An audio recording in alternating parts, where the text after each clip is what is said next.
दोबारा से question report repeat कर रहा हूँ कि जो जर्नलिस्ट जितने हैं उन सबका जो बायकॉट किया है इंडिया अलायंस ने, उसका अर्थ क्या है? सबसे पहली बात तो क्या होगा, बायकॉट का मतलब क्या होगा?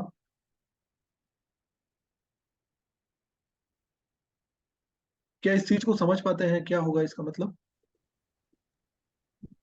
सर एक तो उन्होंने पब्लिकली अनाउंस किया है कि कुछ जो एंकर्स के नाम लिए हैं, हम्म। और उनको मतलब कि ऑफिशियली वो लोग उसके ऊपर कोई उनको इंटरव्यू वगैरह नहीं देंगे।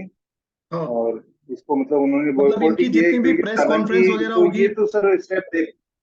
हाँ, प्रेस कॉन्फ्रेंस है या जो कुछ भी है उस सब में इनको बुलाया नहीं जाएगा,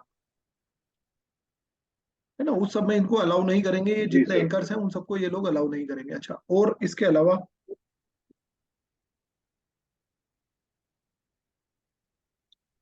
अच्छा, ये जो एक्ट किया गया है या एक तरह से ये जो इनिशिएट किया गया है, क्या ये सही है? क्या आप इसको सही कंसिडर करते हैं?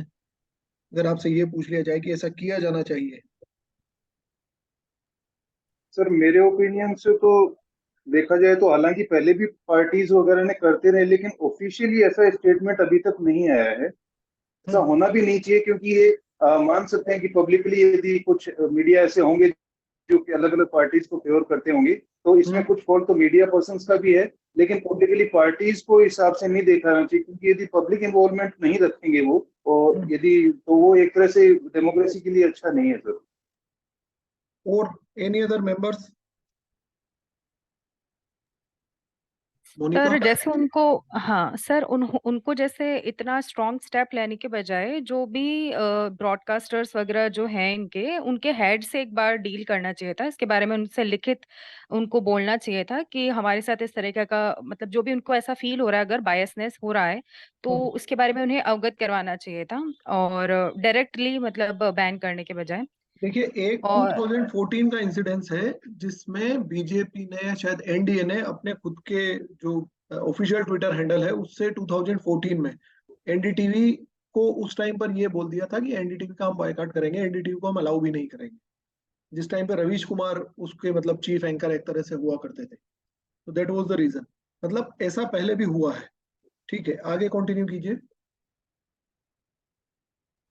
और इसमें सर जो न्यूज़ चैनल्स वाले हैं उनको भी और खासकर एंकर्स को भी इस चीज़ का ध्यान रखना चाहिए कि एज अ हम जैसे ट्रीट करते हैं एक फोर्थ पिलर है डेमोक्रेसी का, तो हम्म। उस चीज़ को मेंटेन करते हुए और इम्पार्शलिटी बनाते हुए ही इन सारी जो टॉपिक्स हैं उनको डिस्कस करना चाहिए। तो ये दोनों की रिस्पॉन्सिबिलिटी एंड अकाउंटेबिलिटी का इशू है, दोनों साइड जो है ये होना चाहिए। अच्छा, एक चीज और मैं बताऊं कि ये एक तरह से हम देख सकते हैं कि it is type of polarisation. मतलब पहले पोलराइजेशन हो रहा था, कोई एक पर्टिकुलर किसी एक पोल को सपोर्ट करता है, कोई मीडिया कर्मी किसी दूसरे पोल को सपोर्ट नहीं करता है। तो वो पोलराइजेशन, क्या ऐसे एक्ट के बाद में पोलराइजेशन कम होगा, ऐसा आपको लगता है?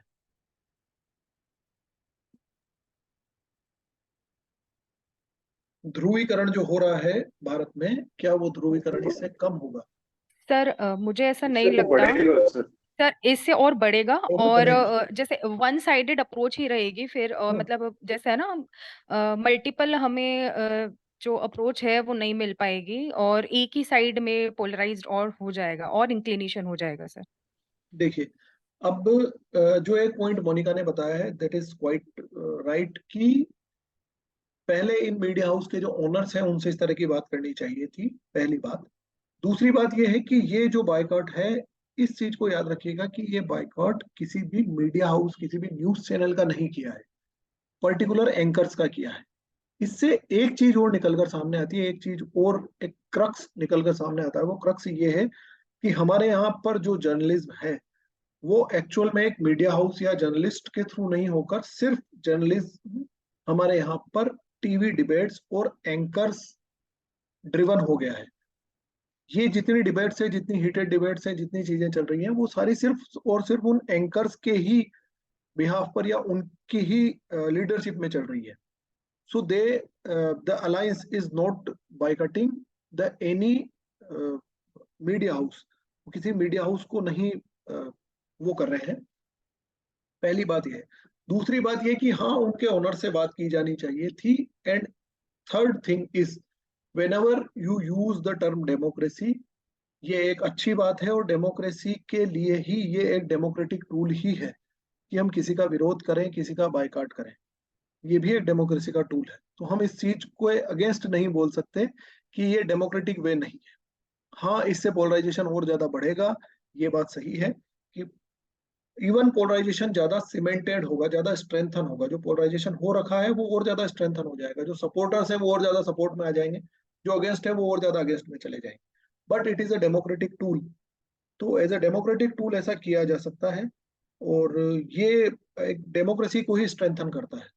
तो हम इसके अगेंस्ट में नहीं बोल सकते हैं, ये ज्यादा अच्छा है, उसको फेवर करता है एक तरह से लोकतंत्र को। और ये जो एक तरह से एंकर बेस्ड जर्नलिज्म इंडिया में चल रहा है अभी तक, उसको ये डैमेज करेगा, और ये एक अच्छी पहल भी हो सकती है। हम सब इस चीज को ऐसा ही देख रहे हैं कि ये टोटली मतलब जो मीडिया है, जो फोर्थ पिलर है, जो प्रेस है, उस को प्रेस को एक तरह से डैमेज कर रहा है। ये प्रेस को डैमेज नहीं कर रहा है, ये एंकर की लीडरशिप में जो हमारे यहाँ पर जर्नलिज्म चल रहा है उसे डैमेज कर रहा है। So it will be more fruitful. जो एनालिसिस मैंने पढ़े हैं, जो इन डेप्थ एनालिसिस पढ़े हैं, उसमें बात निकल कर सामने आई है। फर्स्ट में एक जनरल अंडरस्टैंडिंग मुझे भी यही लगा था कि ये चीज गलत है और ये अनडेमोक्रेटिक हो रहा है, but it is not undemocratic. ये थोड़ा ज्यादा अच्छा भी रह सकता है। So the situation is about wait and watch. क्या यहाँ तक एग्री करते हैं? Should we jump to the another topic? जी सर। जी। नेक्स्ट चीज पर आ जाते हैं जो आज सबसे ज्यादा चर्चा में है, और मे भी पॉसिबल आपके 2 या 3 दिन के इंटरव्यूज में सबसे ज्यादा इस पर बात की जाएगी। विमेन बिल जो आज पार्लियामेंट में लाया गया है, ये कितने परसेंट रिजर्वेशन और कहाँ कहाँ पर रिजर्वेशन का प्रावधान करता है? तो ये लोकसभा में और स्टेट असेंबलीज में 33% रिजर्वेशन का प्रोविजन करता है। क्या कोई पर्सन इसका हिस्ट्री बता सकता है कि ये चीज हमारे यहाँ कब से स्टार्ट हुई कि हमें विमेन रिप्रेजेंटेशन देना चाहिए?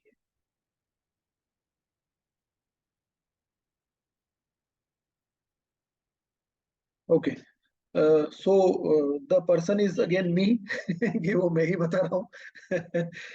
सर सो मैं थोड़ा सा हाँ, बता सकती हूँ, यस यस, जितना मैंने अभी तक न्यूज में पढ़ा है, बाकी हाँ इससे हाँ, पहले का अगर हो तो पता नहीं। बट हाँ, ये 1996 में जैसे देवगौड़ा सरकार है, उस टाइम पर बिल लेकर आया गया था, बट पॉलिटिकल इंस्टेबिलिटी की वजह से ये नहीं पास किया गया। फिर हम्म, उसके बाद नेक्स्ट जैसे अटल बिहारी वाजपेयी जी के टाइम पर भी लाया गया, बट तब भी इस तरीके की पॉलिटिकल इंस्टेबिलिटी थी, तो तब भी ये कंटिन्यू नहीं हो पाया। फिर मेजरली लास्ट जो था वो 2010 में, जब मनमोहन सिंह जी की सरकार थी, उस टाइम पर 108th कॉन्स्टिट्यूशन अमेंडमेंट बिल लेकर आया गया, और उसमें 33% रिजर्वेशन की बात की गई थी। और ओह, ये उस समय पर जब एक संसदीय कमेटी जो है उसको पहले तो राज्यसभा में पेश किया गया, फिर संसदीय समिति के पास भेजा गया, उन्होंने पास करा, और उसके बाद वापस अपर हाउस में से पास कर दिया गया था। बट ये लोकसभा में नहीं पास हो पाया, क्योंकि उस टाइम पर दो पार्टीज थी, अच्छा, आरजेडी और एक और पार्टी थी सर, उनके द्वारा अपोज किया गया, क्योंकि कुछ ओके, ओबीसी रिजर्वेशन के रिगार्डिंग कुछ डिस्प्यूट्स थे उनके, कि ओबीसी रिजर्वेशन नहीं है, और उसके अंतर्गत फिर महिलाओं का कैसे रिजर्वेशन दिया जाएगा, इस तरीके के कुछ डिस्क्रिपेंसीज की वजह से वो नहीं हो पाया। और फिर अभी लेटेस्ट जो 2014 और 2019 में जो अभी लेटेस्ट गवर्नमेंट है, उन्होंने अपना जो मैनिफेस्टो है उसमें भी मैनिफेस्टो इसे है, शामिल किया गया। बिल्कुल। तो इस तरह से सर ये था। ठीक है, इसका थोड़ा सा बैकग्राउंड और ये है कि जो आपने बताया वो बिल्कुल करेक्ट है। सबसे पहले एचडी देवगौड़ा गवर्नमेंट द्वारा लाया गया था। आप इसको आप लोग ऐसे भी याद रख सकते हैं कि ये 11th 12th और 13th लोकसभा में कॉन्टिन्यूसली बार बार पास करवाने के प्रयास किए गए थे। सबसे पहले देवगौड़ा गवर्नमेंट द्वारा 1996 में इसे इंट्रोड्यूस किया गया था एज अ बिल। अब अगर हम इस रिजर्वेशन की चर्चा करें कि ये प्रोविजन के लिए हमने कब डिस्कस करना स्टार्ट किया, तो 1971 में एक कमिटी बनी थी लोकसभा में, जिसने इस चीज को एनालाइज किया कि महिलाओं का रिप्रेजेंटेशन किस तरह से बढ़ाया जाए। तो ये सबसे पहली डिबेट तब से स्टार्ट हो गई थी 1971 से। और हम 1/3 जो रिजर्वेशन है 73rd 74th कॉन्स्टिट्यूशनल अमेंडमेंट में पंचायती राज में हम इम्प्लीमेंट कर चुके हैं। अब इसके बाद में ये कि अगर ये बिल पास होता है तो ये कौन सा कॉन्स्टिट्यूशनल अमेंडमेंट एक्ट होगा, अगर ये पास हो जाता है तो? 1971 में 71 कॉन्स्टिट्यूशनल अमेंडमेंट एक्ट 1971 में 71 कॉन्स्टिट्यूशनल अमेंडमेंट एक्ट होगा। अगर ये पास हो जाता है तो 1971 में 71 कॉन्स्टिट्यूशनल अमेंडमेंट एक्ट होगा। अगर ये पास हो जाता है तो 1971 में 71 कॉन्स्टिट्यूशनल अमेंडमेंट एक्ट होगा। अगर ये पास हो जाता है तो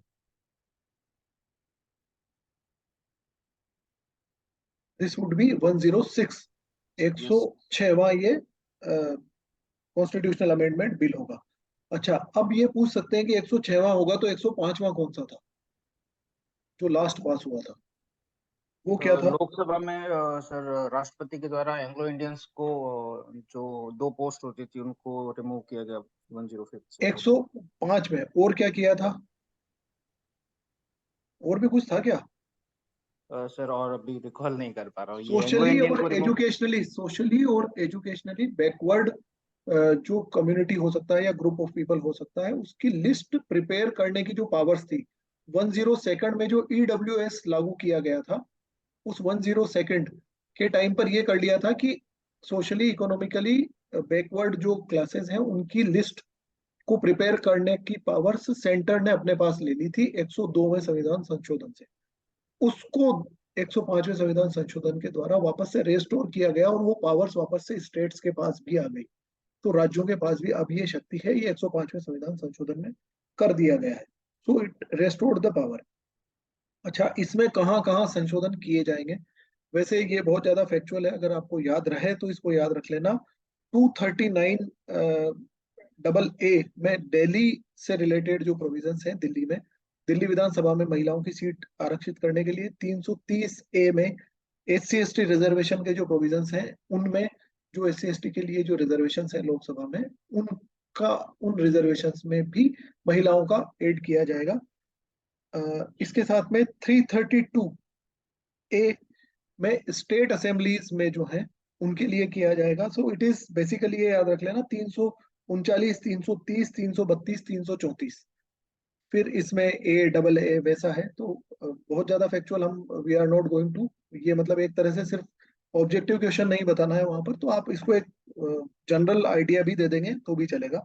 इट इज 239, 330, 332 एंड 334, 330, 332, 334 और 339 में इसमें प्रोविजंस में चेंजेस किए जाएंगे। अच्छा, 334 ए में जो चेंजेस किए जाएंगे उसमें एक बार के लिए इस रिजर्वेशन को 15 साल तक के लिए एक्सटेंड किया जा रहा है।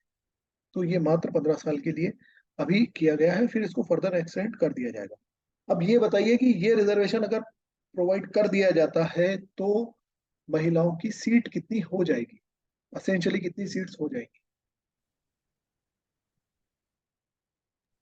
सर 181 हो 181 जाएगी। हो जाएगी, यस। और अभी कितनी है वर्तमान में? वर्तमान में सर अभी 78 है लोकसभा में। 78 है। इट इज अबाउट 15%, ये लगभग 15% है, जो बढ़कर 33% कर दी जाएंगी। अभी 15% के लगभग मेंबरशिप है। अच्छा, इस चीज का अगर बेसिस पूछा जाए कि ऐसा क्यों असेंशियल है, ऐसा क्यों कर देना चाहिए, तो क्या रिप्लाई होगा? क्यों करना ऐसा जरूरी है?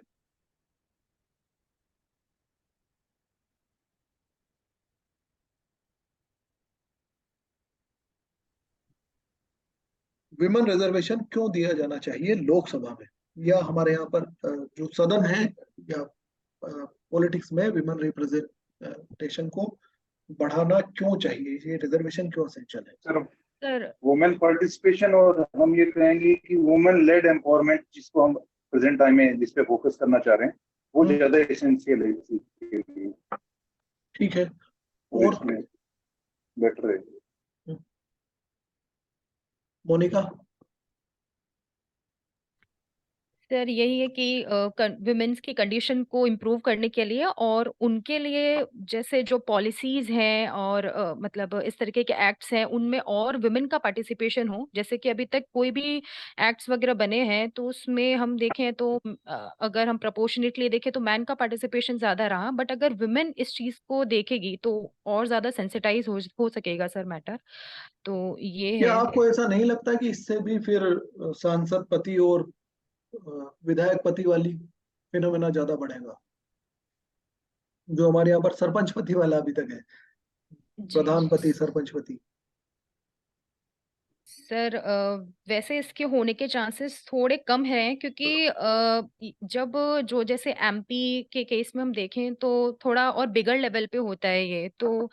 बट हाँ, इसके लिए जरूरी है कि जो हम अगर देख सके तो इनर पार्टी डेमोक्रेसी के तहत जो पार्टीज हैं अगर वो इन्वॉल्वमेंट बढ़ाएं अपनी तरफ से विमेन का, उनको इस तरीके से थोड़ा सा पहले से ही ट्रेनिंग दी जाए या उनकी जो इंटरनल कमिटीज हैं उनको पार्टिसिपेट करवा के और उनको स्ट्रेंथन करें पहले इनर उनकी पार्टीज में, उसके बाद वो उनको रिप्रेजेंट करवाएंगे तो ज्यादा बेनिफिशियल हो सकता है ये, और ये अवधारणा भी कम देखने को मिल सकेगी फिर। पॉलिटिकल पार्टीज अपनी तरफ से रिप्रेजेंटेशन में कहीं कमी नहीं देती। अगर पॉलिटिक्स में कोई महिलाएं आती हैं तो वहां पर दे वेलकम ऑलवेज, बट वो एक तरह से ये समझ लीजिए कि वो एक बिजनेस ही अच्छा नहीं समझा जाता, पॉलिटिक्स एज अ करियर भी अच्छा नहीं समझा जाता हमारे समाज में।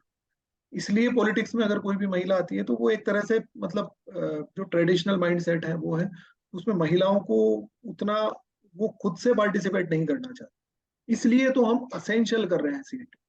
तो ये मत कहिए कि इंटरनल चेंजेस हो पॉलिटिकल पार्टीज में, वहाँ चेंजेस है तो उनके दरवाजे हमेशा खुले हुए होते हैं, पर वो माहौल ही इतना अच्छा नहीं होता है, चाहे आप सेफ्टी ले लीजिए या एक ईव टीजिंग वाली बातें ले लीजिए या कुछ भी ले लीजिए, पर इतना अच्छा नहीं होता, इतना हेल्दी एनवायरनमेंट नहीं होता इन स्टेट ऑफ कॉर्पोरेट वर्किंग की किसी कॉर्पोरेट में जाकर वो जॉब ज्वाइन कर लेगी, बट पॉलिटिक्स में या किसी पॉलिटिकल पार्टी को ज्वाइन करना वो एक अपने आप में एक मतलब एक कंसिडरेबल चीज नहीं है, उसे कंसिडर नहीं किया जाता। अच्छा, अब ये बात या जब भी आपसे ये काउंटर कर लिया जाए, इस चीज पर काउंटर किया जाए कि क्या आपको ऐसा नहीं लगता कि सरपंच पति प्रधान पति की तरह ही ये चीज बढ़ेगी, तो yes Monika you are right कि सर। यस। हाँ राजेश, आप कुछ बोल रहे हैं? हाँ सर, मेरा ओपिनियन ये है कि ये चैलेंज हो सकता है, लेकिन हम इस डर से इसको ये नहीं कर सकते कि ऐसा होगा तो हम नहीं करेंगे, क्योंकि शुरुआत में तो कॉर्पोरेट सेक्टर में भी काम करने के लिए लोग डरते थे और उस चीज को अच्छी नजरिए से नहीं देखा जाता था, बट नाउ द थिंग्स, तो ये आगे आगे के लिए फर्दर वे फॉरवर्ड अच्छा हो सकता है, और हमें मतलब चैलेंज लेके इसमें स्वीकार करना इम्प्रूवमेंट्स चाहिए। किए जाएंगे और वक्त के साथ ये चीजें सही होती जाएंगी। जैसे कि हम आप वैसा देखें, अगर आप तो फोर्सेज में भी हमारे यहाँ पर देखें, पुलिस में देखें, या फिर आप अभी अगर मिलिट्री में भी देखें तो उसमें भी वुमेन पार्टिसिपेशन हम बढ़ा रहे हैं या रिप्रेजेंटेशन अलाउ कर रहे हैं। तो वो तो यस ऑब्वियस सी बात है कि वहां पर तो सेफ्टी सिक्योरिटी वाली चीजें ज्यादा होती थी, पर फिर भी वहां पर पार्टिसिपेशन बढ़ रहा है। कई जगह ऐसा भी हो रहा है कि महिलाओं की नाइट गश्त के लिए भी ड्यूटी लगाई जाती है, पेट्रोलिंग पर भी होती है, सारी चीजें होती है, पुलिस में भी अगर हम देखें तो वो चीजें एक तरह से धीरे धीरे समाज के अडोप्ट करने पर आ जाएंगी, पहली चीज। तो दूसरी चीज जो आप बोल रहे हैं कि इस डर से कि ये सरपंच पति की तरह एमएलए पति और एमपी पति का कंसेप्ट आ जाएगा, तो देखिए वो चीज ये है कि ये जो कंसेप्ट है ये एमएलए और लोकसभा लेवल पर थोड़ा कम हो जाता है। मोनिका बिल्कुल सही बोल रही है, क्योंकि वो हायर स्टैंडर्ड मामले हो जाते हैं। विधानसभा में कोई भी जा रहा है, मतलब एक आपकी पंचायत में की मीटिंग हो रही है तो वहां पर सरपंच पति जाकर बैठ सकता है, पर विधानसभा में अगर जा रहा है तो वहां पर थोड़ा इट इज क्वाइट इम्पॉसिबल कि जो महिला एमएलए है उनकी जगह वो उनके हस्बैंड चले जाए, वो थोड़ा कम हो जाता है। या लोकसभा की बात करें तो वहां पर सांसद महिला है तो उनकी जगह उनके हस्बैंड जाकर उसमें पार्टिसिपेट करें, वो चांसेस बहुत कम हो जाते हैं। दूसरी बात, ये ऐसा क्यों किया जाना असेंशियल है, या क्या ये चीज फ्रूटफुल रहेगी, क्या ये चीज अच्छी रहेगी, जब ये क्वेश्चन पूछा जाता है तो इसमें आप एक चीज कोट कर सकते हैं। हार्वर्ड यूनिवर्सिटी ने इंडिया में एक एक सर्वे किया था 2010 में। तो आप इसे ये मान लीजिए कि लगभग ये 15 सालों के बाद या 15 या 18 सालों के बाद का एक सर्वे है 2010 का, जब हम पंचायती राज या रूरल एरिया में ये रिजर्वेशन अप्लाई कर चुके। उसके बाद का हार्वर्ड यूनिवर्सिटी का एक सर्वे है, उस सर्वे के अकॉर्डिंग हमारे यहाँ पर जो डेवलपमेंट रिलेटेड डिसीजंस हैं, जिसमें आप पोर्टेबल वाटर ले लीजिए, सैनिटेशन ले लीजिए, रोड्स ले लीजिए, इंफ्रास्ट्रक्चर ले लीजिए, हेल्थ केयर फैसिलिटीज ले लीजिए, गांव में इन सभी क्षेत्रों में जो निर्णय लिए गए पंचायतों के द्वारा, जहां पर पंचायतों में और इनमें ब्लॉक्स में महिला प्रमुख थी, महिला लीडर थी, वहां पर इन क्षेत्रों में ज्यादा अच्छे विकासात्मक कार्य हुए हैं और वो ज्यादा इंप्लीमेंट हुए हैं। जितनी पॉलिसीज है उनका इंप्लीमेंटेशन ज्यादा रहा है, ऐसा हार्वर्ड की सर्वे में ये चीज रिवील होती है। So you can coat it, आप इसको बता सकते हैं कि इस तरह के हमारे पास एविडेंसेस हैं, तो ये चीज ज्यादा बेटर हो जाती है, ज्यादा सेंसिटाइज हो जाती है towards the society, towards the development. इसलिए महिलाओं का इन्वॉल्वमेंट इसमें बढ़ाना ज्यादा अच्छा रहेगा। Getting it? यहां तक एग्री करते हैं? जी सर। ओके, हमने देख लिया है। और एक और चीज आप यहाँ पर बता सकते हैं कि to attract more female voters, female participation जो है, वोटर टर्नआउट जितना होता है हमारे यहाँ पर, जितने वोट कास्ट किए जाते हैं, उसमें फीमेल वोटर्स का पार्टिसिपेशन बढ़ाने के लिए भी एसेंशियल है। क्योंकि जब सीट ज्यादा रहेंगे, ऑब्वियसली उम्मीदवार ज्यादा रहेंगे, महिला उम्मीदवार ज्यादा है, तो वो कहीं ना कहीं एक अटैचमेंट ज्यादा होता है महिलाओं के साथ। और महिलाएं जाकर जब इस चीज की अपील करती है कि आप वोट डालने चलना, आपको वोट डालने आना है या मुझे वोट देना है, तो वहां पर टर्नआउट जो है हमारे यहाँ लगभग 70, 75, 80% है। तो उस टर्नआउट को हम और ज्यादा इंक्रीज कर सकते हैं। तो ये वापस से अगेन डेमोक्रेसी को स्ट्रेंथन भी करेगा। ये दो तरह से फ्रूटफुल रहेगा। ठीक है, नेक्स्ट चीज पर आते हैं।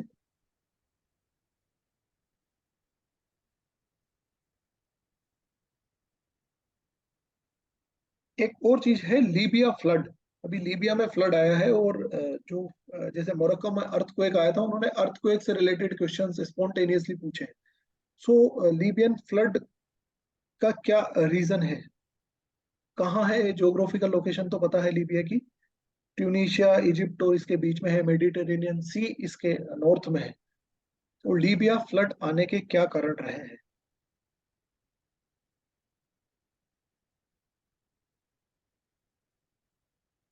कोई बताएंगे? इसमें पढ़ा है इस इशू को या? देखिए, लीबिया को सर विजुअलाइज कर पा रहे हैं? हाँ मोनिका बताइए। जहाँ सर जहां तक मैंने बस इतना ही पढ़ा था कि वहां पर जो दो बड़े डैम है वो टूट गए हैं, ऐसा हाँ कुछ हुआ था, हाँ, बाकी यस। ज्यादा मुझे। हम्म। देखिए, इसमें आप ये बता दीजिएगा कि लीबिया एक्चुअली एक एरिड रीजन है, ये हम सभी जानते हैं, नॉर्थ अफ्रीका। और एरिड रीजन होने की वजह से इट इज नॉट स्ट्रक्चर्ड और planned according to the heavy rainfall. कि अगर हेवी रेनफॉल होता है तो वो वहां पर उसको झेल पाए या उसको एक तरह से कंसिडर कर पाए, वैसा वहां पर प्रोविजंस नहीं है, उनका स्ट्रक्चर ऐसा नहीं है, इंफ्रास्ट्रक्चर इस तरह से बना हुआ नहीं है। अब वहां पर एक वादी दरना करके एक रिवर है, और वादी दरना रिवर ओवरफ्लो होने लग गई हेवी रेन की वजह से, और उस पर जो दो डैम बने हुए हैं वो दोनों डैम टूट गए।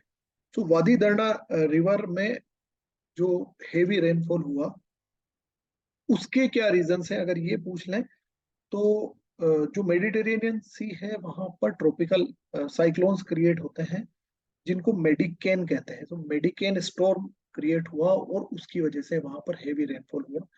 इन हेवी रेनफॉल्स के लिए क्लाइमेट चेंज की वजह से जितना नॉर्मली रेनफॉल होता है उससे ज्यादा वहां पर हेवी रेनफॉल हुआ है, और उसके लिए वो स्ट्रक्चर्ड नहीं था, इसलिए वो डैम टूट गए। अच्छा, डैम टूटने के रीजंस क्या रहे हैं वो मैं आपको बता देता हूँ। कि एक तो ये है कि यस, वैसी बात है कि ओवरफ्लो होने लगे, और डैम की कैपेसिटी जितनी होगी उससे ज्यादा अगर पानी आया है तो वो टूट गया है। पर लीबिया को अगर आप देखेंगे, और उसके जिन शहरों में बाढ़ आई है अगर आप उसको देखेंगे, तो लीबिया से मेडिटेरेनियन सी कोस्ट एरिया, समझ पा रहे हैं, जैसे हमारे यहाँ पर आप देख सकते हैं वेस्टर्न घाट्स है, ऐसा मेडिटेरेनियन सी की तरफ वहां पर एक वो है, अल अखदर माउंटेन्स हैं। जिस तरह से हमारे यहाँ पर वेस्टर्न घाट्स है, ऐसे वहां पर अल अकदर माउंटेन रेंज है। उस माउंटेन रेंज का ढलान जो है वो मेडिटेरेनियन सी की तरफ है।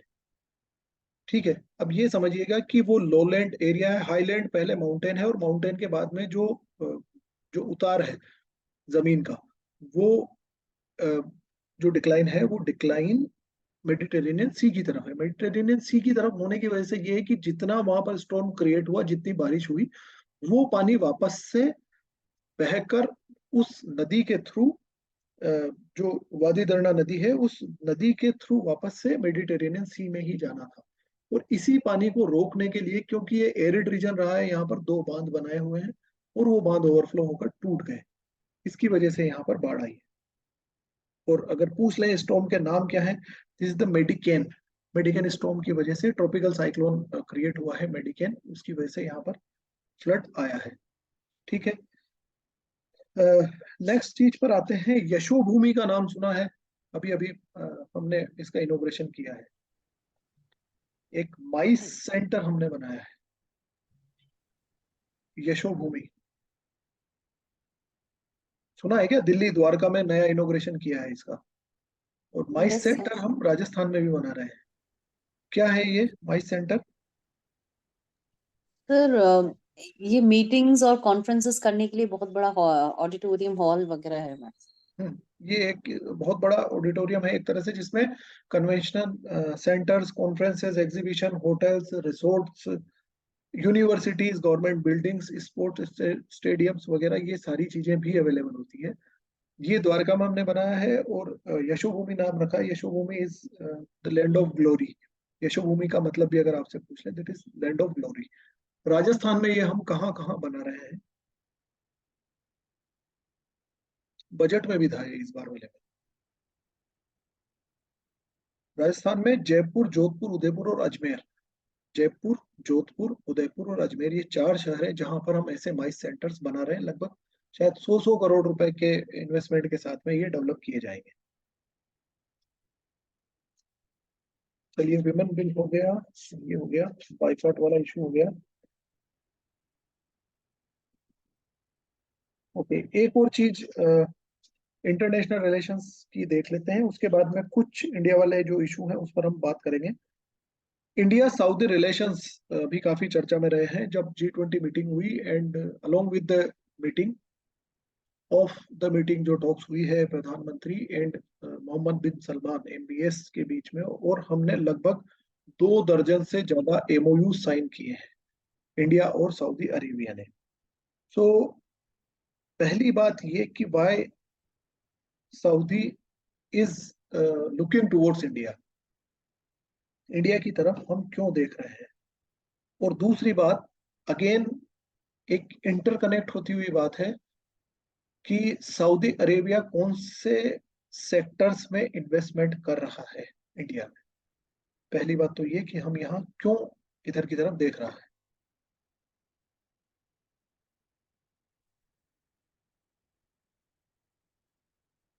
Why Saudi is moving towards India, इसका क्या जवाब होगा?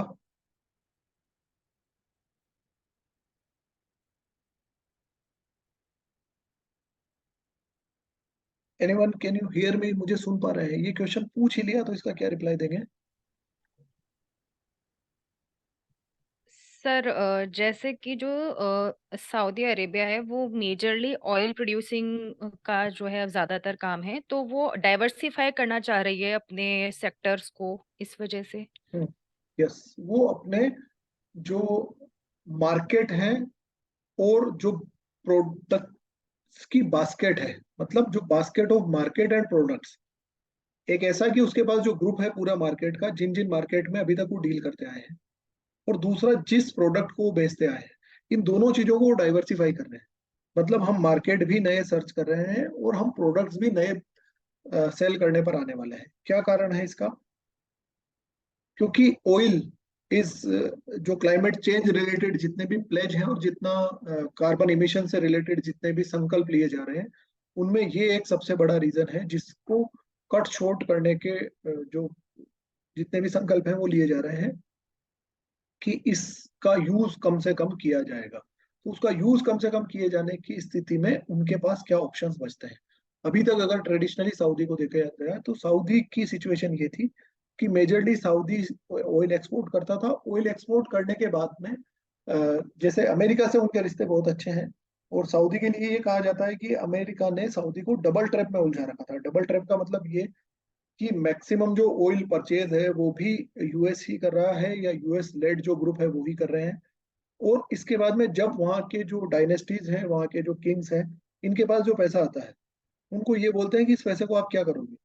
मतलब आपने रेगिस्तान में स्विमिंग पूल बना लिए, अपने घर अच्छे बना लिए, आपने ट्रेन चला ली, वो सारी चीजें कर ली, पर अब और इस पैसे का क्या करोगे? इतना जो पैसा आपको दे रहे हैं उस पैसे का क्या करोगे?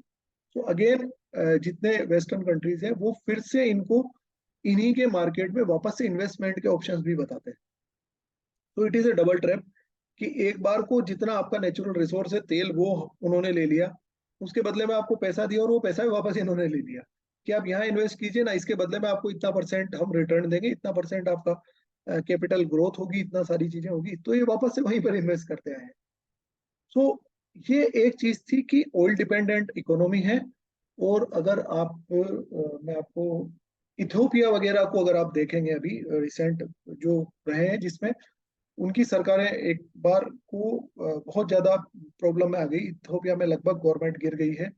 और श्रीलंका को अगर आप देखें तो जो एक सिंगल फैक्टर है या सिंगल कोई एक इकोनॉमी का लीडिंग फैक्टर है जिस पर ही पूरी इकोनॉमी चलती है, जैसे श्रीलंका का था टूरिज्म। टूरिज्म पर श्रीलंका पूरा चला करता था। टूरिज्म पर चलने की वजह से जब कोविड पीरियड आया तो लगभग ये मान लीजिए कि 1-1.5 साल तक श्रीलंका की इकोनॉमी में जो अर्निंग है वो बिल्कुल खत्म हो गई। तो इस सिचुएशन को देखते हुए जो लेसन लर्न किए हैं ग्लोबल कम्युनिटी ने, उनमें सऊदी काफी लीडिंग है। और ये चीज सऊदी को समझ में आ गई है कि सिर्फ ऑयल के बेसिस पर हम नहीं चल सकते। तो हम यहाँ पर ट्रेड से, एनर्जी से, डिजिटलाइजेशन से, health care, defence sector, food security से रिलेटेड उन सभी चीजों पर इंडिया के साथ में सऊदी ने MOU साइन किए हैं। इसके साथ में जो IMEC है, India middle east Europe corridor, उस कॉरिडोर पर भी सऊदी का काफी ध्यान है। एक चीज याद रखिएगा, इंटरव्यू में जब आपसे पूछा जाता है, अभी तक इसमें जॉर्डन वगैरह और ये सारे पार्टिसिपेट कर रहे हैं, पर इसका जो टोटल फॉर्मुलेशन है या जो मतलब एक तरह से ये मान लीजिए कि जो रोड मैप है, पूरा ब्लूप्रिंट है या नक्शा है, वो अभी तक फाइनलाइज नहीं हुआ है कि ये किस किस देश में होकर गुजरेगा, कहाँ पर रोड कनेक्टिविटी होगी, कहाँ पर ट्रेन कनेक्टिविटी होगी, कहाँ पर सी कनेक्टिविटी रहेगी। वो फाइनलाइज होने में अभी टाइम लगेगा। तो अगर ये पूछा जाए तो उन चीजों पर अभी इसको फाइनल होना बाकी है, आप ये बता सकते हैं। अब एक और हमारे यहाँ पर है रत्नागिरी रिफाइनरी जो महाराष्ट्र में है, उसमें 2019 से सऊदी द्वारा इन्वेस्टमेंट किए जाने के प्रपोजल्स हैं। रत्नागिरी रिफाइनरी सऊदी इन्वेस्टमेंट से ही बनाई जा रही है। 2019 से अभी तक कोरोना पीरियड की वजह से, उसकी वजह से जो उसका एक तरह से टोटल इम्प्लीमेंटेशन होना था वो नहीं हो पाया है। पर उसको दोबारा से इस बात के बाद में अभी जो मीटिंग हुई है मोदी एंड MBS की, उस मीटिंग के बाद में इसको ज्यादा स्पीड अप किया गया है। एक और चीज इन्होंने ये बोला है कि सोवरेन वेल्थ फंड, आप लोग समझते हैं क्या? सोवरेन वेल्थ फंड, ये टर्म सुना है क्या? इन्वेस्टमेंट के लिए टर्म काम में आता है। सोवरेन वेल्थ फंड का मतलब होता है, सोवरेन क्या होता है? कोई देश है वो सोवरेन है। एक वो होता है, मान लीजिए कि इंडिया है, गवर्नमेंट ऑफ इंडिया एक अलग एंटिटी है और अंबानी एक अलग एंटिटी है। अंबानी द्वारा कहीं पर इन्वेस्टमेंट किया जाता है, this is from India but it is not from the government of India. पर अगर government of India he itself अपने से कहीं पर इन्वेस्टमेंट करे, मैं लोन देने की बात नहीं कर रहा हूँ किसी तरह का, मैं किसी तरह का असिस्टेंस की बात नहीं कर रहा हूँ, हेल्प की बात नहीं कर रहे हैं किसी भी देश को, हम इन्वेस्टमेंट की बात कर रहे हैं। तो कोई देश की सरकार खुद अपनी एक कंपनी बनाकर इन्वेस्टमेंट करे तो उसको सोवरेन वेल्थ फंड कहा जाता है। ऐसा एक वेल्थ फंड सऊदी ने ऑलरेडी बनाया हुआ है, वहां की सरकार ने। और वो ये चाहते हैं कि $600 बिलियन तक के इन्वेस्टमेंट के लिए गुजरात के गिफ्ट सिटी में, जो अहमदाबाद के पास में है, वहां पर एक सोवरेन वेल्थ फंड का ऑफिस भी ओपन किया जाएगा। ये इस MOU में किया गया है। मतलब सऊदी सरकार खुद से यहाँ पर इन्वेस्टमेंट करेगी। सऊदी कंपनीज तो करेगी इसे, आर्माको वगैरह ये जो है, जो रत्नागिरी में कर रहे हैं, पर सऊदी सरकार भी यहाँ पर इन्वेस्टमेंट के लिए $600 बिलियन का कॉर्पस एक अलग से गठित कर रहे हैं। और एक और चीज है, that is the media oasis. Media oasis करके एक ग्रुप है या एक कंपनी ऑर्गेनाइज कर रहे हैं, आप ऐसा समझ लीजिए। और मीडिया ओएसिस का टारगेट ये है कि जितने भी वर्ल्ड के मीडिया कंटेंट है, जितने भी वर्ल्ड की लीडिंग मीडिया कंपनीज हैं, कंटेंट है, वो सारी चीजों का प्रोडक्शन सऊदी से होने लग जाए। इसके लिए भी ये कैंपेन स्टार्ट कर रहे हैं। एंड थर्ड थिंग जिसमें ये इन्वेस्ट कर रहे हैं, स्पोर्ट्स से रिलेटेड जो एक्टिविटीज हैं, स्पोर्ट कंपनीज हैं और स्पोर्ट प्रोडक्शन है, उस पर भी सऊदी अरेबिया फोकस कर रहा है। इसके लिए इन्होंने क्रिस्टियानो रोनाल्डो जो है उसको भी उसमें अपने यहाँ पर हायर किया है to engage their youth in the football, उसमें पार्टिसिपेशन बढ़ाने के लिए और उसमें एक तरह से रुझान बढ़ाने के लिए इन्होंने क्रिस्टियानो रोनाल्डो को भी हायर किया है। एक चीज याद रखिएगा, इट शोज, मैं जो बोल रहा था आपको कि ये एक तरह से एक एग्जिस्टिंग चीज है जिससे इंटरकनेक्ट होता है। आपको मैंने अभी टर्म बताया है, that is the media oasis. जहां पर जितनी भी तरह के मीडिया प्रोडक्शन है वो सऊदी से होने लग जाए, उसके लिए वो फैसिलिटीज सारी वहां पर अवेलेबल करवाने को तैयार है, जो ग्लोबल मीडिया हाउसेज है बड़े बड़े। आप ये समझ सकते हैं द पावर ऑफ मीडिया, कि आने वाले टाइम में मीडिया एक फ्यूचर है।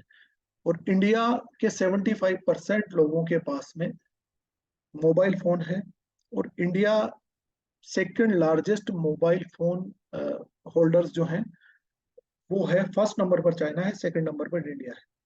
So this is the way forward कि क्यों इन सेक्टर्स में इन्वेस्टमेंट सऊदी कर रहा है, उसका अपना रीजन है। और उन सेक्टर्स में इन्वेस्टमेंट के लिए इंडिया की क्या पोटेंशियल है, ये दूसरा रीजन है। क्या ये चीज समझ में आई? अब मैं एक चीज और आपको समझा देता हूँ कि जो आईमेक है, India middle east east European corridor जो है, आईमेक को BRI, belt and road initiative का एक तरह से काउंटर बताया जा रहा है। एक तरह से बताया जा रहा है कि उसको काउंटर करने के लिए ये इनिशिएटिव स्टार्ट किया गया है। कैन एनीवन टेल मी कि ये बीआरआई को compete कर पाएगा या नहीं कर पाएगा? आपको क्या संभावनाएं लगती है? आपसे ये पूछ लिया जाए।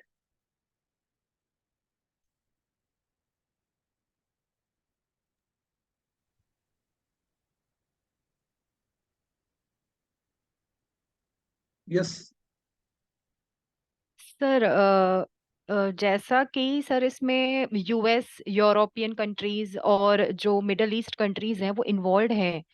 और जैसे यूएस है, उन्होंने काफी एक्टिवली इसमें पार्टिसिपेट किया है।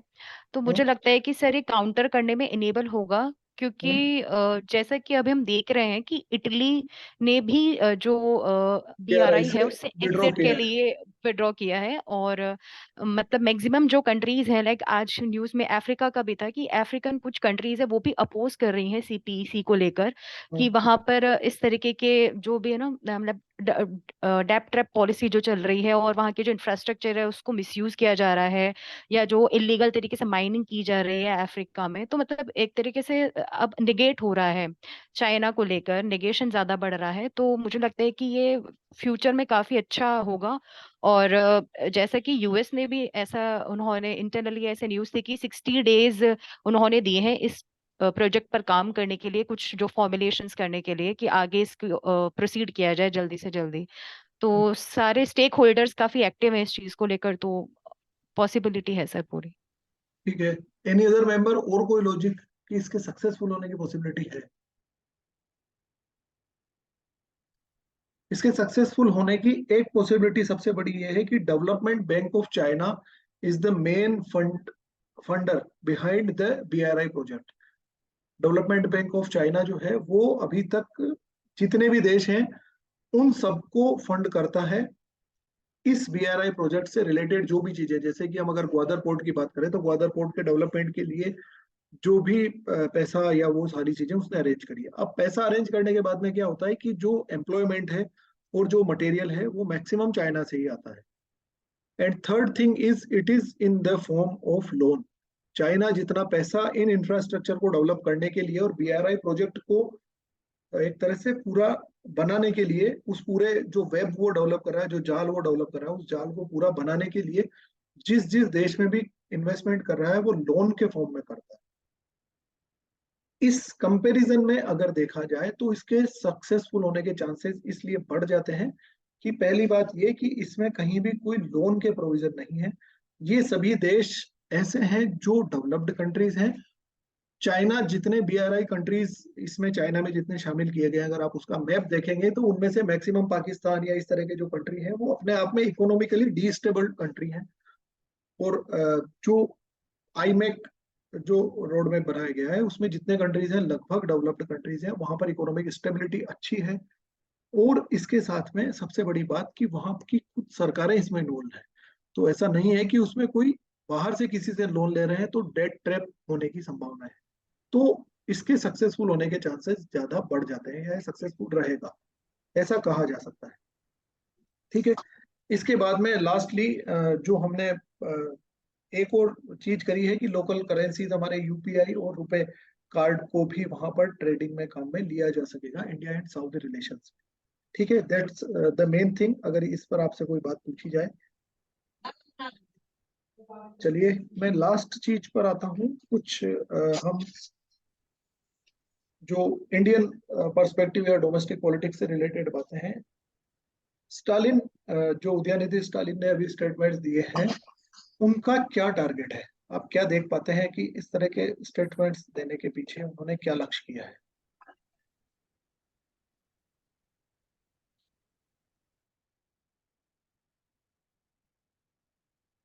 सर नॉन हिंदू पॉपुलेशन को लिबरेट करना। और कुछ क्या मामला था एक्चुअली? उन्होंने कहा किसे उसको, मतलब ही कर्स्ड टू हुम? एक्चुअली उन्होंने सनातन धर्म के लिए कहा था ना कि सनातन वाइस की धर्म तरह के लिए कहा है, बट सनातन धर्म में जो इनका टारगेट है वो एक्चुअली ब्राह्मणिकल जो प्रैक्टिसेस हैं, जो रिचुअल्स हैं, जिसको ब्राह्मणवाद कहा जाता है, जिसमें ये सारे धर्म पूजा वगैरह ये सारी चीजें आती है, इन्होंने उसको टारगेट किया है। इन्होंने कहीं भी हिंदू धर्म को टारगेट नहीं किया है, पहली बात।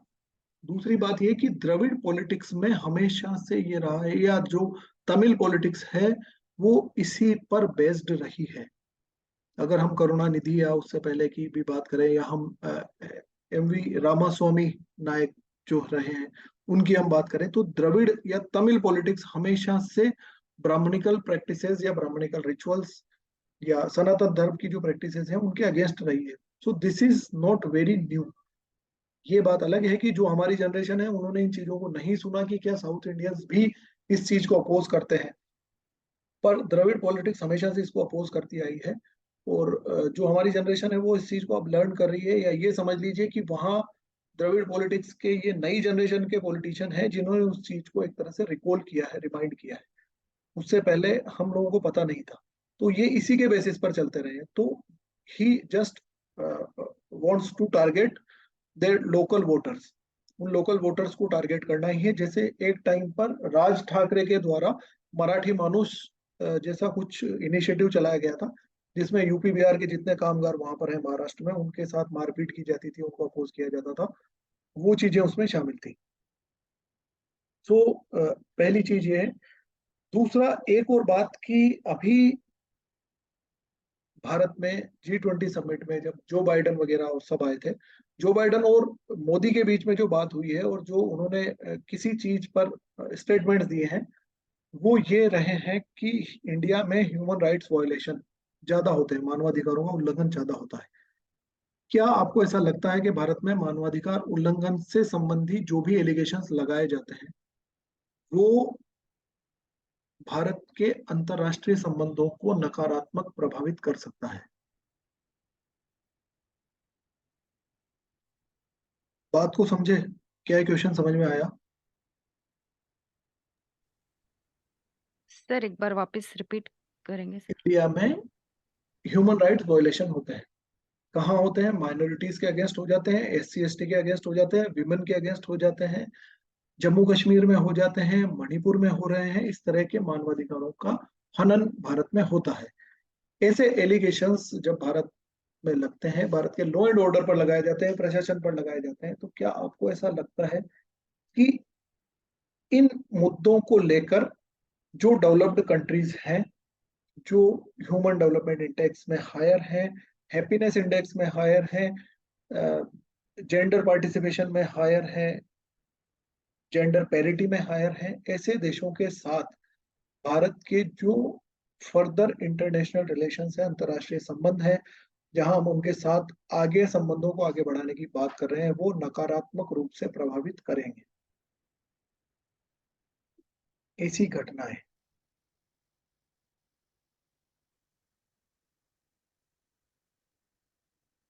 सर इंडिया में देखा जाए तो ऐसे एलिगेशंस लगते रहे हैं, और लेकिन इंडिया का जो कल्चरल डाइवर्सिटी है वो डिफरेंट है। और बाकी यदि हम बात करें इंटरनेशनल लेवल पे, यदि हमारी जो इमेज है उसको ज्यादा हैम्पर नहीं कर पाता है, क्योंकि इंडियन डायस्पोरा ऑलरेडी वहाँ मौजूद है और वो इस चीज को समझता है। यदि हम जैसे यहाँ पे वुमेन या जेंडर सेंसिटिविटी या चाइल्ड लेबर की बातें करते हैं, तो वो हमारे यहाँ का जो कल्चरल सिग्निफिकेंस है वो उस चीज को इतना हैम्पर नहीं करता जितना उसको प्रोजेक्टेड किया गया है। और जो कहीं इश्यूज उठते हैं वो एक दिखाता है कि हमारी डेमोक्रेसी मैच्योर है और हम इस चीज को मतलब आगे को उस चीज को दबाने का ज्यादा प्रयास नहीं कर रहे हैं। हालांकि कुछ चीजें हैं सर, उनको कंट्रोल करना चाहिए और इसको एक चैलेंज लेके हमें स्वीकार करना चाहिए सर, और इसको आगे सुधारने के प्रयास करने चाहिए। ठीक है, और कोई मेंबर? सरला, मोनिका?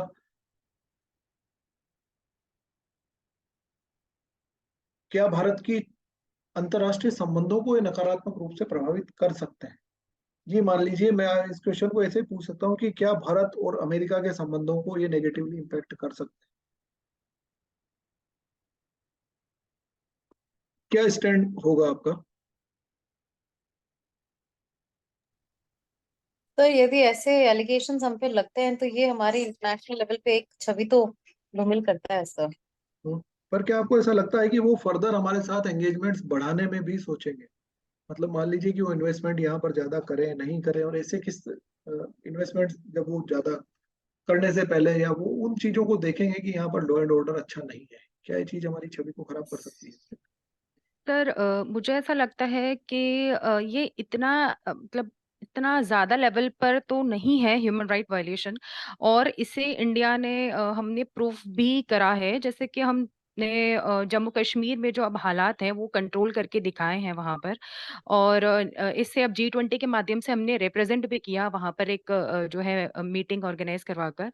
हमने सभी और जगह टाइम टू मीटिंग ऑर्गेनाइज करवाई है, हमने अरुणाचल में करवाई है, जम्मू कश्मीर में करवाई है, नूह में भी करवाई है। जी, जी सर, बिल्कुल सर। इस तरीके की जो जहाँ पर वायलेंट प्रोन जो एरियाज़ है वहाँ पर भी अगर हमने करवाया है, तो एक तरीके से इंडिया ने तो अपना स्टैंड क्लियर रखा है। बाकी जितना जैसे सर ने बताया कि डाइवर्सिटी है, तो कहीं न कहीं इस तरीके के इश्यूज़ सामने आते हैं। क्लैशेस बट होते हैं। इंडिया बिल्कुल क्लैशेस होते हैं, बट सर इसको हैंडल किस तरह से किया जाता है वो मैटर करता है। तो इंडिया ने अभी तक काफ़ी सही तरीके से इस चीज़ को मैच्योरली हैंडल किया है। और मणिपुर इशू जो है अभी रिसेंटली चल रहा है, जहाँ पर अगर हम देख सकें कि ह्यूमन राइट्स वायलेशन, उसके लिए भी इंडिया जो इंडियन गवर्नमेंट है वो अपना पूरी तरह से एफर्ट्स लगा रही है। और क्या इसके कॉन्सिक्वेंसेस और इंटरनेशनल लेवल पे इस तरीके के अभी पॉइंट आउट इतना नहीं भी हुआ है और इतना हाईलाइट नहीं होने दिया इंडियन गवर्नमेंट ने, क्योंकि कंट्रोल वे में चल रहा है सर ये सब। तो मुझे लगता है कि इतना इम्पैक्ट नहीं पड़ना चाहिए। हाँ, हम इनको बेटर तरीके से जैसे हम हैंडल कर सकते हैं, वी एक्सेप्ट आवर डाइवर्सिटी, और डाइवर्सिटीज को एक्सेप्ट करते हुए हम इनको हैंडल कर रहे हैं। और इसके साथ में क्लियरली जब आपसे, मैं ये this is not the men's answer, आपसे बोर्ड के पैनलिस्ट ये चीज पूछ रहे होंगे, इस चीज को समझिएगा। जब पैनलिस्ट आपसे ये चीज पूछ रहे हैं तब आप इस चीज को क्लियर बोल सकते हैं, ये चीज बता सकते हैं कि देखिए, किसी कंट्री का नेशनल इंटरेस्ट इस चीज से डिफाइन नहीं होता कि उसकी और आपकी जो वैल्यू चेन्स हैं, आपके और वहां के जो लॉ एंड ऑर्डर हैं, वो चीजें सेम रहे। ये याद रखिएगा हमेशा। इंटरनेशनल रिलेशंस में ये चीजें मैटर करती हैं, पर उतना मैटर नहीं करती हैं। अमेरिका के नेशनल इंटरेस्ट पाकिस्तान के जियोपॉलिटिक्स के साथ जुड़े हुए हैं। पाकिस्तान के डोमेस्टिक फ्रंट पर अगर देखा जाए तो लॉ एंड ऑर्डर कितना मेंटेन्ड होता है, कितना ह्यूमन राइट वायलेशन होता है, पर सदियों से वो रिलेशंस बने हुए हैं और वो रिलेशन आगे भी मेंटेन रहेंगे। वो पाकिस्तान से नाराज हो जाए, पाकिस्तान के साथ कुछ चीजों में विड्रॉ कर ले, कुछ क्रिटिसाइज कर दे, बट जो जियोपॉलिटिकल सिचुएशंस हैं या जो उसकी सिचुएशन सिचुएटेड है जहां पर वो, तो उसकी ज्योग्राफी अमेरिका को वहां पर नेशनल इंटरेस्ट डेवलप कर देती।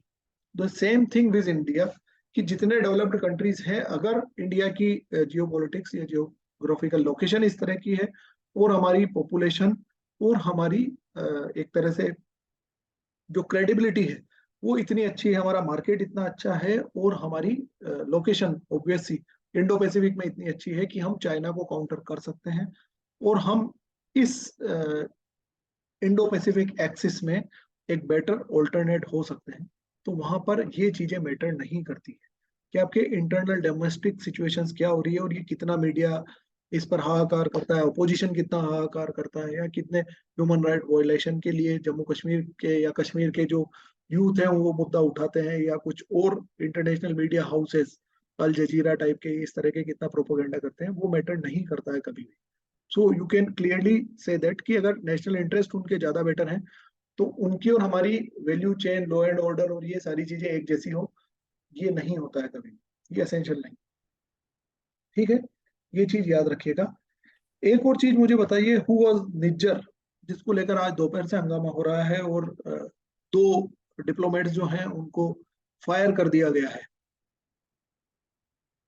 निज्जर का नाम सुना है क्या? अभी अभी न्यूज में था, आज दोपहर से न्यूज में। जी सर, हरदीप सिंह निज्जर जो है हरदीप वो जो ना सिख सेपरेटिस्ट लीडर हैं वो जो रहा है। यस, उसकी जून में हत्या कर दी गई है। जी जून में हत्या कर दी गई थी उनकी, और और ये एलिगेशंस बेसिकली ये लगाए गए खालिस्तान। हैं, हाँ एलिगेशंस ये लगाए गए हैं कि भारतीय एजेंट्स के द्वारा उसकी हत्या की गई है। और निज्जर एक मूवमेंट है, मेरे दिमाग से उसका नाम निकल रहा है, the movement is Sikh justice, Sikh for justice करके एक मूवमेंट है, उसका लीडर रहा है एक्चुअली। सिख फॉर जस्टिस करके एक मूवमेंट है, उसका ये लीडर रहा है निज्जर। ठीक है, एक और चीज मुझे बता दीजिए कि अभी अभी रिसेंटली 1 महीने में ऐसा हुआ है कि हमारे यहाँ पर जम्मू कश्मीर में मुठभेड़ हुई है, और मुठभेड़ में हमारे जवान शहीद हुए हैं। शायद पिछले 2-3 महीनों में हमारे यहाँ पर 7-8 जवान से ज्यादा शहीद हो चुके हैं।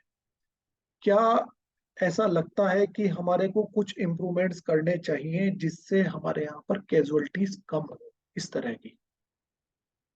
Do you have any suggestion? क्या आपको ऐसा लगता है कि हमारे यहाँ पर कैजुअलिटी रेट ज्यादा है? हम मान लीजिए कि 5 आतंकवादी हमने मारे हैं, पर साथ में 2 लड़के हमारे भी शहीद हो गए हैं, तो क्या ये आपको नहीं लगता कि ये क्वेश्चनेबल सिचुएशन है? Rajesh, I would like to participate, your participation. जी सर, ये इश्यूज हैं और इसमें concern there are certain conditions कि वहाँ पे की जो ज्योग्राफिकल लोकेशंस है उनकी वो मजबूरी हो जाती है हमारे यहाँ की, ना तो हम यदि हम आइडेंटिफाई कर लेते हैं उनको तो हम उनको ओपनली भी नहीं छोड़ पाते, और वो कुछ ऐसी लोकेशंस पे बैठे होते हैं जिससे हम इजीली टारगेट हो जाते हैं, और हम ऐसी इस दुविधा में नहीं रह पाती, हम उस कंडीशंस को उनको छोड़ के, या हम ये नहीं सोच सकते कि हम we will try some another day, हम दूसरे दिन देखते हैं। हालांकि कुछ कंडीशंस जिसकी वजह से धीरे धीरे इंप्रूवमेंट हुए हैं, तो अब रिसेंट में देखा जाए तो किलिंग्स वगैरह कम हुई हैं सर, इंसिडेंट्स भी कम हुए हैं, तो फर्दर हम होप कर सकते हैं कि आगे आने वाले समय में ऐसे इंसिडेंट्स और भी कम होंगे। और कोई इनिशिएटिव इसके लिए? इसके लिए बताइए। We are now introducing drones, हम ड्रोन्स का इस्तेमाल अब बढ़ा रहे हैं। ड्रोन्स का इस्तेमाल अभी तक क्यों नहीं किया गया? ड्रोन तो काफी टाइम से है, मतलब 5-10 साल पहले से तो मैं देख रहा हूँ कि शादियों में हम ड्रोन काम में ले रहे हैं, पर हम हमारी सेना के लिए ड्रोन काम में नहीं ले रहे हैं। उसका रीजन ये है कि जब भी ड्रोन कहीं पर सर्च करने जाता है, ड्रोन जाता है, तो वो लोग अवेयर हो जाते हैं। अवेयर होने के बाद में वो चांसेस हमारे खत्म हो जाते हैं। मान लीजिए जैसे हमें कुछ इनपुट मिला कि इस पर्टिकुलर एरिया में कुछ हाइड आउट्स हैं जहां पर हमें जाना है, तो उन हाइड आउट्स के रिगार्डिंग जब हम रेड करने जाते हैं, तो अगर आप फोर्सेस वहां पर पहुंची तो वो भागकर जाने के उनके चांसेस कम हो जाएंगे। तो अगर उन हाइड आउट्स को एक बार आइडेंटिफाई करने के लिए ड्रोन वहां पर मंडराता हुआ गया, तो वो जल्दी निकल जाएंगे और हम उन्हें हाथ से खो देंगे एक तरह से। इसलिए ड्रोन्स का यूज अभी तक नहीं किया गया। सेकेंड थिंग, जैसा कि राजेश जी ने बताया है कि वो ऐसी जगह पर छुपे हुए होते हैं कि हम उनका टारगेट आसानी से बन जाते हैं। रीजन बीइंग कि वो एक ऐसा स्टेट है जहां का लोकल यूथ हमारे साथ नहीं है। मतलब वहां के, आप किसी और स्टेट्स को देखेंगे तो वहां के टेरेंस, जैसे अभी अगर यहाँ की बात करें, रेगिस्तान की बात करें या ऐसे टेरेंस की बात करें, तो यहाँ पर हमारे पास वैसे फौजी अवेलेबल हो जाते हैं जो इसी स्टेट से भर्ती हुए हैं, इस एरिया को ज्यादा बेटर जानते हैं। उस एरिया का लोकल यूथ हमारे पास नहीं है, हमारी फौज में नहीं है। हालांकि वहां की पुलिस हमें सपोर्ट करती है। अभी जो एक शहीद हुए हैं वहां के लोकल पुलिस ऑफिसर भी रहे हैं, तो वो पुलिस वहां पर सपोर्ट करती है। पर उसके अलावा जो मिलिट्री पर्सन हैं, जितने पर्सनल्स हैं, वो सारे out of the Jammu and Kashmir terrain के लोग हैं। तो किन जगहों पर छिपा जा सकता है? और वो वहां के हैबिचुअल है जो टेररिस्ट है। इसलिए हम इजी निशाना बन जाते हैं। तीसरी चीज ये कि ये याद रखिएगा कि जो एक तरह से आप ये देखेंगे ना, जो कन्फ्रंटेशन जब भी स्टार्ट होता है, जब भी शूट आउट चल रहा होता है, तो कन्फ्रंटेशन में हमारे भी कुछ जवान शहीद हुए। इन कैजुअलिटीज के नंबर होने के पीछे एक बड़ा रीजन ये भी है कि आतंकवादी कभी भी बहुत बड़ी मिलिट्री लेकर नहीं आते, ये चीज समझिए। वो 2 या 3 लड़के होंगे, यहाँ सामने हमारे 50 से 100 जवान है, तो मिलिट्री फोर्सेस में नंबर ऑफ पीपल ज्यादा है, तो वो वहां से अगर किसी हाइड आउट के पीछे, किसी पत्थर के पीछे, किसी दीवार के पीछे, पेड़ के पीछे से फायर कर रहा है, तो जब सामने 100 लोग खड़े हुए हैं और उन पर जब फायर होगा तो उनके कहीं ना कहीं उस गोली के हिट करने के चांसेस बढ़ जाते हैं। वो 2 या 3 लड़के होते हैं, वो कभी मिलिट्री लेकर नहीं आते। तो हम जब इस चीज को कैलकुलेट करते हैं कि उनके हमने सिर्फ 3 मारे, पर इसके साथ में हमारे भी 2 शहीद हो गए, एक हमारे भी शहीद हो गए, तो वो इसलिए नंबर ऑफ कैजुअलिटीज रहती है। एंड लास्टली एक पोयम है, अगर आप लोगों को किसी ने पढ़ी हो, मैंने पढ़ी थी बहुत पहले, this is the I am a soldier born to die.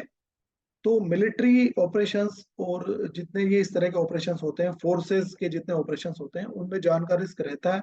हम उसको बहुत कम करने की कोशिश कर रहे हैं, पर वो बहुत कम हो ऐसा असेंशियली नहीं होता है, ऐसा एकदम से पॉसिबल नहीं हो पाता है। अगर हम अमेरिकन फोर्सेस की बात भी करें तो उन्होंने भी साउथ यहाँ पर जो अपने अफगानिस्तान है या इन एरिया में, या इस्लामिक स्टेट वाले एरिया में, जहां पर भी अमेरिकन फोर्सेस, रशियन फोर्सेस इन्होंने जहां पर भी इंट्रूड किया है, वहां पर ऑब्वियस सी बात है कि मिलिट्री की कैजुअलिटीज रही है।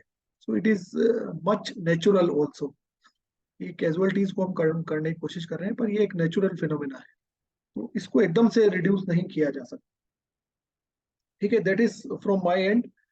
ये इश्यूज जो अभी चर्चा में थे, इसके अलावा आप लोगों को अगर कुछ पूछना हो तो पूछ सकते हैं।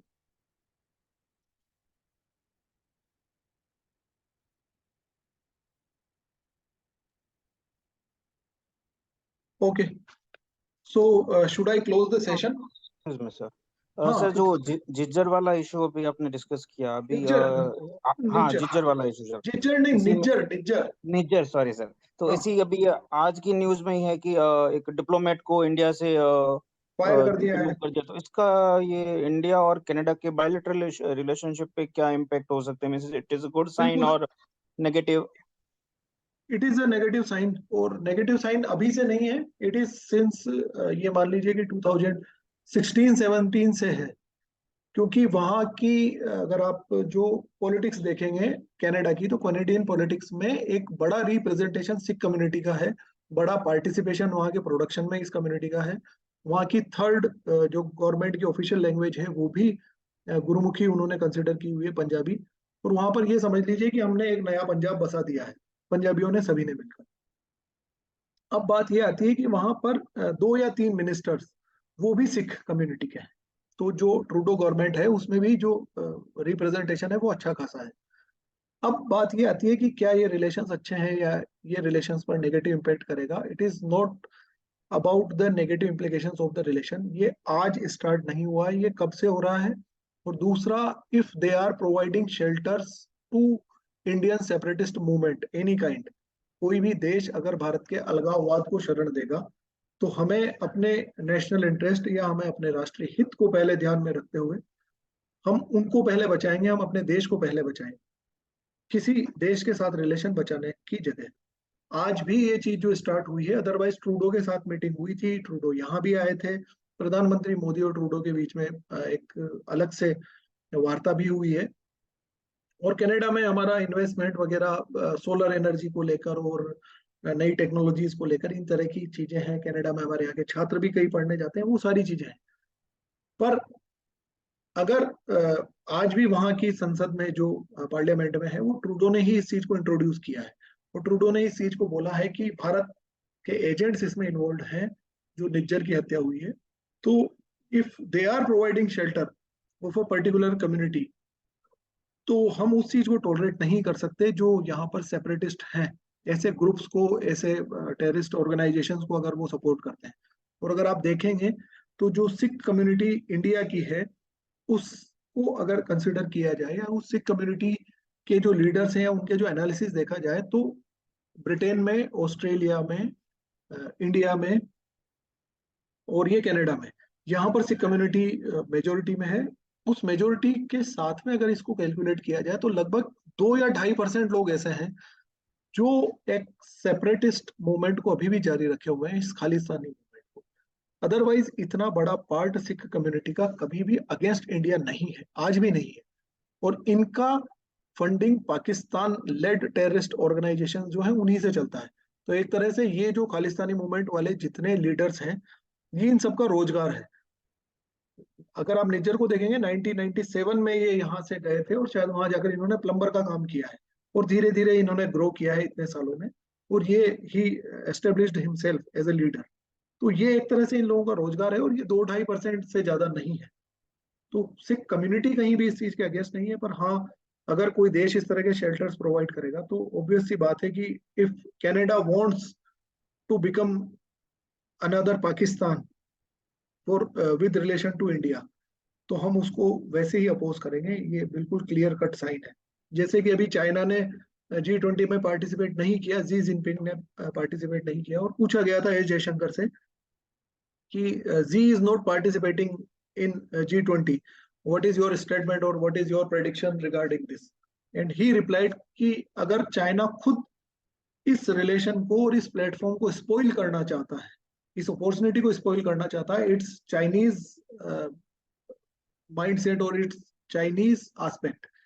वही बात है कि अगर कनाडा आगे रहकर रिलेशंस को खराब करना चाहता है, चाहे कनाडा आगे रहकर स्पॉइल करना चाहता है रिलेशंस को, तो ऑब्वियस सी बात है हम अपने राष्ट्रीय हितों को पहले देखेंगे। ठीक है, ओके यस। और कोई कुछ पूछना चाहते हैं? Should I close the session?